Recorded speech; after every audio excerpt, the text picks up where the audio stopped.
ஓம் ஸ்ரீ மகாபெரிவா சரணம். மகாபெரிவா மகிமையில் இன்றைக்கி ஒரு அருமையான அனுபவம் தான் உங்கள் எல்லாருக்கிட்டையும் சொல்லலான் இருக்கேன். சிதம்பரம் நடராஜர் கோவிலில் நடராஜரின் குஞ்சித பாதத்திற்கு வைரத்தால் கவசம் செய்து வைர குஞ்சித பாதம் அணிவிக்க வேண்டும் என்று ஸ்ரீ மகாபெரிவா விரும்பினார். நடராஜருக்கு வைர குஞ்சித பாதம் பெரிவா எது செய்தாலும் அது அவர் வழி செல்லும் பக்தர்களுக்காகத்தானே. அவரே சர்வேஸ்வரன், அவர் ஏன் கோவிலுக்கு போக வேண்டும்? ராமர் விஷ்ணுவின் அவதாரம். மனுஷ தர்மத்தை கடைப்பிடிக்கலையா? அது போலத்தான். சரி, குஞ்சித பாதம்னா என்ன அப்படிங்கிறத நான் முதல்ல இப்போ சொல்லிடுறேன். சிதம்பரம் நடராஜர் கோவிலில் இடது காலை தூக்கி அப்படி வளைத்து நிற்கும் தூக்கிய திருவடி அந்த திருவடியில், அதாவது இடது பாதத்தை தூக்கி ஆடுற மாதிரி இருப்பார் இல்லையா, இடது பாதத்தை தூக்கி ஆடுற நடராஜருக்கு பலவித மூலிகைகளாலான ஒரு சின்ன மாலையை, வெற்றி வேர், விளாமுச்சி வேர்னு இப்படி பல மூலிகைகளை கொண்டு ஒரு உள்ளங்கை அளவு தான் இருக்கும் அந்த மாலை. அதை அந்த இடது பாதத்தில் சிதம்பரம் கோவிலில் சிதம்பரம் நடராஜருக்கு சாத்தியிருப்பா.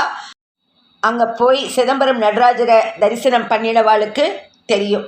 அந்த குஞ்சித பாதம் அதை பார்த்தாலே அவ்வளோ ஒரு புண்ணியம், தீராத நோய்கள்லாம் தீரும், செய்வினை கோளாறு, இன்னும் நம்மளுக்கு தேவையற்ற பயங்கள் போகும்.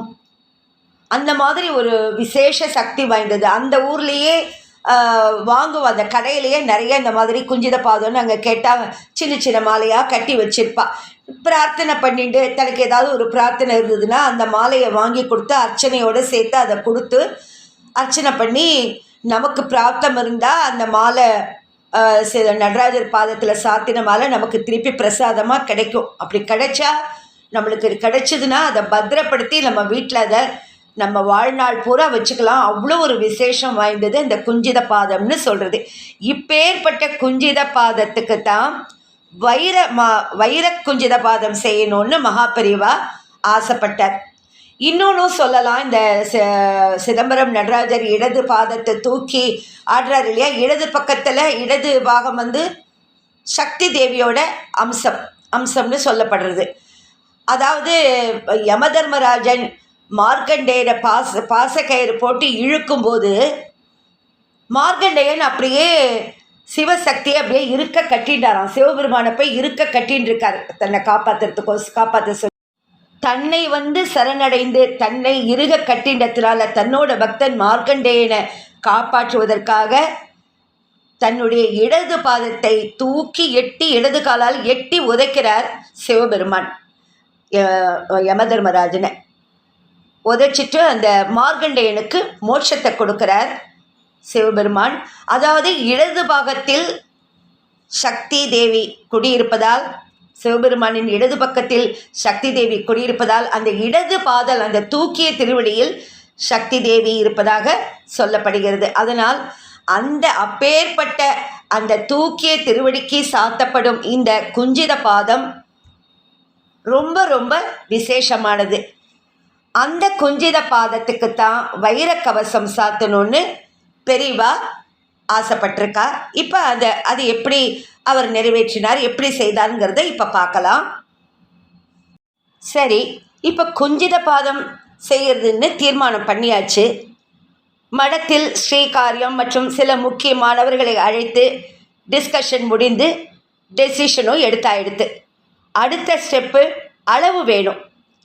யார்கிட்ட இந்த வேலையை ஒப்படைக்க போகிறார்கள்னு எதிர்பார்த்து எல்லாரும் காத்துட்டு இருந்தா. அன்னைக்கு பெரியவாளை தரிசனம் பண்ணுறதுக்கோசரம் பொள்ளாச்சி ஜெயம்பாட்டி வந்திருந்தார். அந்த பொள்ளாச்சி ஜெயம்பாட்டியை பெரியவா இங்கே வான்னு அழைக்கிறார்.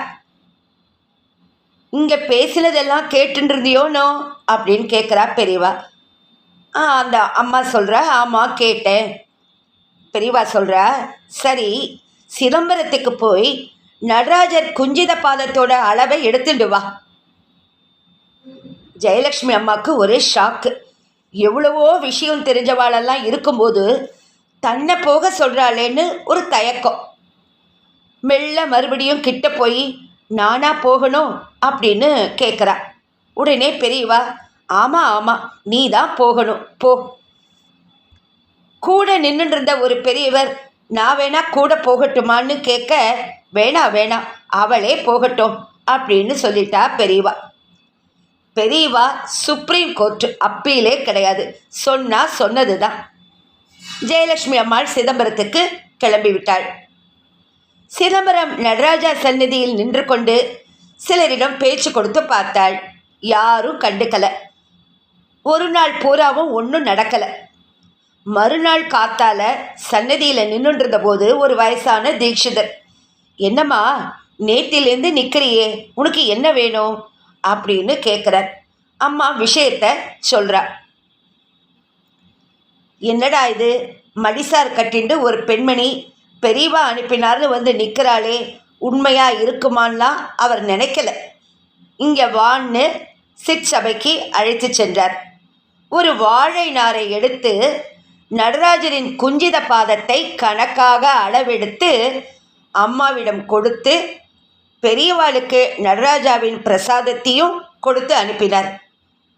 ஜெயலட்சுமி அம்மாளுக்கு ஒரே சந்தோஷம். பெரியவா சொன்ன வேலை நல்லபடியாக முடிஞ்சுடுத்தே. அதற்கு பிறகு யாருன்னே தெரியாத இந்த மடிசார் மாமியை அழைத்து சென்று சுவாமி மற்றும் அம்பாளுடைய நகைகளையெல்லாம் காண்பித்து ஒரு தீட்சிதர் இல்லத்தில் சுவாமி பிரசாதங்களை ஆகாரமாக அளித்து அனுப்பி வைத்தார்கள். ஒரு நாள் பூராவும் யாரென்றே கண்டுகொள்ளப்படாதவளுக்கு ராஜ மரியாதை, பெரியவாளுடைய ரெப்ரசன்டேட்டிவ் என்று தெரிஞ்சுடுத்தே. மறுநாள் பெரியவா கிட்ட கொண்டு அளவை கொடுத்துட்டு வைர குஞ்சித பாதத்திற்கு தன்னோட காணிக்கையாக ஒரு வைரத்தையும் ஜெயலட்சுமி அம்மாள் பெரியவா கிட்ட சமர்ப்பித்தாள். பெரியவா ஆங்கியப்படி செய்யப்பட்ட வைர குஞ்சித பாதத்திற்கு பலரிடமிருந்து பெறப்பட்ட வைரங்களில் முதல் வைரம் ஜெயலட்சுமி அம்மாளுடையதுதான். அன்னைக்கு சாயங்காலம் பெரியவா விஸ்ராந்தியாக இருந்த சமயம் பக்கத்தில் போய் ஜெயலட்சுமி அம்மா கேட்டா, மடத்திற்கு வேண்டிய விஷயம் தெரிஞ்ச எவ்வளவோ பேர் இருக்கா, பெரியவா ஒரு வார்த்தை சொன்னால் உடனே செஞ்சு கொடுக்க எவ்வளவோ பேர் இருக்கா, இந்த காரியத்திற்கு என்னை ஏன் பெரியவா அனுப்பினான்னு தெரிஞ்சுக்கலாமா அப்படின்னு கேட்குறா. உடனே பெரியவா ஜெயலட்சுமி அம்மாவை பார்த்து சொல்கிறா, அவசியம் தெரிஞ்சுக்கணுமோ, பெரியவா தெரிஞ்சுக்கலான்னு சொன்னால் தெரிஞ்சுக்கிறேன் அப்படிங்கிற. பெரியவா கேட்குறா, குஞ்சித பாதம் எந்த காலில் இருக்குது? இடது காலில். இடது கால் யாருடையது? அம்மா யோசித்தாள். யோசிச்சுட்டு, ஆஹா, சிவன் அர்த்தநாரி ஆயிற்றே என்று நினைவிற்கு வந்தது. உடனே இடது கால அம்பாளோடது தான் என்றாள். பெரியவா, ஒரு பெண்ணோட பாதத்தை அளவெடுக்க ஒரு ஆம்பளையா அனுப்புறது? அதான் ஒன்று அனுப்பினேன், இப்போ புரிஞ்சுதா?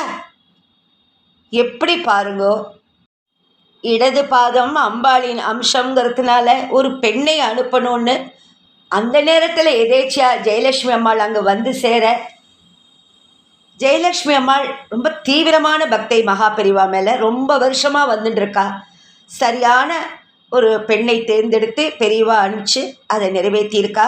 அந்த வைர கவசம் அப்புறம் செய்து கொடுத்துருக்கா சிதம்பரம் கோவிலுக்கு. மகாபெரிவா திருவடிகளே சரணம் சரணம். சர்வக்யன் சாந்த ஸ்வரூப கலியுக வரதன் காமாட்சி ரூபன் பாதம் பணிந்தோர்க்கு குறையும் உண்டோ? ஹர ஹர சங்கர ஜெய ஜெய சங்கர, ஹர ஹர சங்கர ஜெய ஜெய சங்கர. ஓம் ஸ்ரீ மகாபெரிவா சரணம். நமஸ்காரம்.